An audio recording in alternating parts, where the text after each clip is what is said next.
ابو بکر کنیت کیوں رکھی گئی؟ اس کے اندر علماء نے 3 اقوال نقل کیے ہیں کہ سیدنا ابو بکر صدیق رضی اللہ تعالی عنہ کی کنیت ابو بکر 3 وجوہات کی بنیاد پر رکھی گئی ہے۔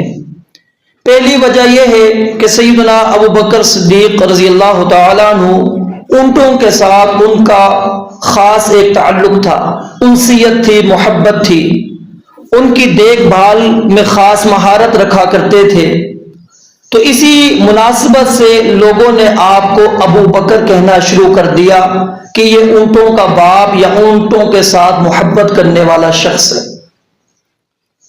اور دوسری وجہ علماء نے یہ بیان کی ہے کہ آپ سب سے پہلے آپ نے اسلام قبول کیا، اور بکر کا معنی ہوتا ہے صبح کا وقت، جو جلدی صبح کا وقت ہوتا ہے اس کو کہتے ہیں، یعنی سب سے سبقت لے جانے والے۔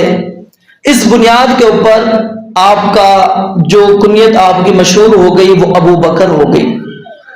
اور تیسری وجہ علماء یہ بیان کرتے ہیں، جس کو علامہ زمخشری رحمۃ اللہ علیہ نے نقل کیا ہے، کہ آپ نیک اعمال، پاکیزہ فضائل کے اندر انتہائی پیش ہوا کرتے تھے، یعنی کوئی بھی نیکی کا کام ہو آپ سب سے آگے ہوتے تھے۔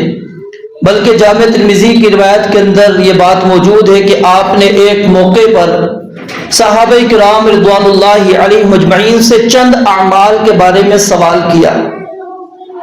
آپ نے پوچھا کہ یہ عمل کس نے کیا، یہ عمل کس نے کیا، یہ عمل کس نے کیا؟ سارے عملوں کے اندر جو بھی آپ علیہ السلام صحابہ سے سوال کرتے چلے گئے، ابو بکر رضی اللہ تعالیٰ عنہ اپنے ہاتھ کو اٹھاتے اور کہتے کہ میں نے یہ آج کام کیا ہے۔ تو یعنی سب سے زیادہ سبقت لے جانے والے، نیکی کے کاموں کے اندر بڑھ چڑھ کر آگے نکل جانے والے تھے۔ اور اس کے اندر یہی واقعہ نہیں، اور بھی بے شمار واقعات موجود ہیں۔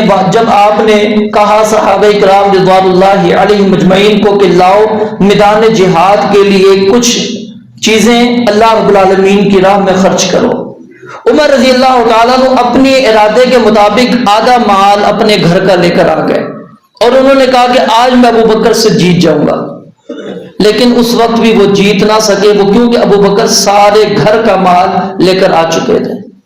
تو یعنی ہر معاملے کے اندر جہاں بھی آپ پڑھیں گے، آپ کو ابو بکر رضی اللہ تعالیٰ عنہ اعمال کے اندر، نیکیوں کے اندر بہت زیادہ سبقت لے جانے والے، پیش رہنے والے ملیں گے۔ اور اسی وجہ سے علامہ زمخشری رحمۃ اللہ علیہ بیان کرتے ہیں کہ آپ کا لقب، آپ کی جو کنیت ہے وہ ابو بکر پڑ گئی کہ یہ شخص نیکیوں میں بہت زیادہ سبقت لے جانے والا ہے، سب سے آگے نکل جانے والا ہے۔